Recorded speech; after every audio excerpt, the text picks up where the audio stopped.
15 तारीख को मनेरी में एक गंभीर घटना घटित हुई थी जिसमें कि एक ही परिवार के 6 लोगों की मृत्यु हुई है। प्राथमिक तौर पे जो पूरा घटनाक्रम हम लोगों के सामने आया और जब हमने एक एक चीज़ का विश्लेषण किया तो उसमें हमने पाया कि जो मौके पे पुलिस स्टाफ पहुंचा था, जो 3 लोग पहुंचे थे, एक हेड कांस्टेबल और 2 सिपाही, और साथ में जो चौकी प्रभारी थे जो कि अपने चौकी क्षेत्र से बाहर थे बिना अनुमति। तो इन लोगों की प्राथमिक तौर पर जो त्रुटि पाई गई है उसको देखते हुए कल इन 4 को निलंबित किया गया है। चौकी प्रभारी मनेरी को, एक हेड कांस्टेबल और 2 कांस्टेबल जो थे, इन सभी को निलंबित करते हुए इनके विरुद्ध अग्रिम विभागीय कार्रवाई अभी की जाएगी। प्राथमिक जाँच आदेशित कर दी गई है और नया स्टाफ, नया चौकी प्रभारी कल हमने 12 का स्टाफ, क्योंकि स्टाफ की कमी थी वहाँ पर चौकी में, तो वहाँ पे हमने कल पदस्थापना की है। सर, निवास एमएलए पर आरोप लगा रहे थे कि पुलिस के विलंब से पहुंचने के कारण इतनी बड़ी घटना घटी। इस आरोप पे पुलिस का क्या कहना है? नहीं, देखिए, हम लोगों ने हर पहलू की बात की है। हम लोगों ने जो पीड़ित पक्ष थे, फरियादी थे, उनके घर वालों से भी सभी से बात की है। तो जो अब तक हम लोगों को समझ में आया कि जो घटनाक्रम था वो पुलिस को पहली सूचना मिलने के पहले ही घटित हो चुका था। उसके बाद किसी ने पुलिस को चौकी पे सूचना दी है कि साहब ऐसी कोई वारदात हो रही है।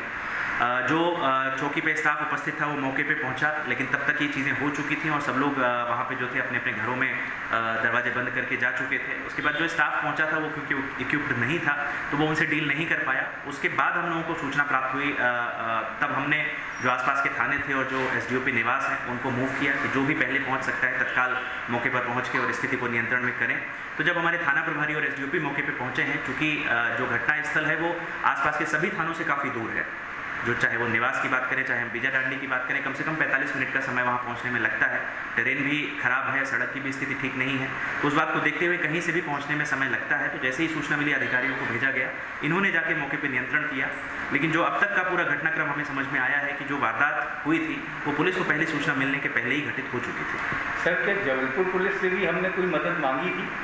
जबलपुर पुलिस से हमने टाई अप करने का उतना नहीं किया था, क्योंकि जो हमारा बरेला थाना नज़दीकी लगता है वहाँ से भी लगभग 30-35 मिनट का समय घटनास्थल पर पहुँचने में लगता है। उससे पहले ही हम क्योंकि निवास को मूव कर चुके थे, जो कि लगभग सिमिलर डिस्टेंस पर है, 35-40 मिनट वहाँ से भी लगता है, और एसडीओपी भी निकल चुके थे, तो इसलिए हमने उनसे बाद में बात की थी, लेकिन पहले हमने अपना फोर्स मूव किया। सर, कांग्रेस और बीजेपी दोनों ने जुडिशियल इंक्वायरी की मांग की है, तो क्या आप उसमें सहमत हैं? देखिए, इंक्वायरी कराने में कोई इशू नहीं है। हालांकि पुलिस बिल्कुल निष्पक्ष तरीके से अपना काम कर रही है। इस मामले में 2 एफआईआर ऑलरेडी दर्ज की जा चुकी हैं। एक 302 का अपराध जो पीड़ित पक्ष था, जिसके यहाँ 6 लोगों की जान गई है, उनकी तरफ से दर्ज हुआ है।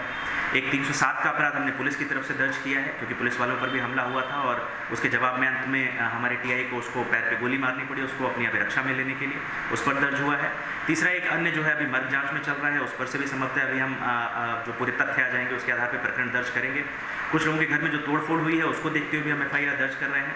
तो पुलिस अपना काम पूरी निष्पक्षता के साथ और जो संभव है वर्तमान की परिस्थितियों में वो किया जा रहा है। लेकिन हम अन्य यदि कोई इंक्वायरी होती है, हमने एक एडिशनल एसपी को पृथक से इंक्वायरी ऑर्डर की है इस पूरे घटनाक्रम के अलग अलग पहलुओं को जानने के लिए कि इनके बीच में किस किस तरह के विवाद थे, राजस्व के क्या मसले चल रहे थे, सिविल कोर्ट में इनके क्या डिस्प्यूट्स चल रहे थे, पहले और कौन से ऐसे मैटर्स आए थे, चौकी पे क्या शिकायतें आई थी, उनमें पुलिस ने क्या कार्रवाई की थी। इन सब पहलुओं को जानते हुए इनके पुराने आपराधिक रिकॉर्ड क्या है, जबलपुर में इनके आपराधिक रिकॉर्ड क्या है, इसको देखते हुए हमने एक पृथक से इंक्वायरी ऑर्डर की है। तो वो भी 1 सप्ताह में हमारे पास रिपोर्ट आएगी।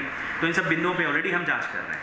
सर, आरोपी की जो मृत्यु हुई उस पर भी कोई जाँच कर रही है? उस पर भी निश्चित तौर पे मैंने कहा मर्ग कायम करके वो जांच आदेशित की गई है, उस पर भी जांच शुरू की गई है और जैसे जैसे तथ्य आएंगे, जो आसपास के लोगों के कथन होंगे, जो एविडेंस उपलब्ध होंगे, उसके आधार पर उसमें भी हम आगे की कार्रवाई करेंगे।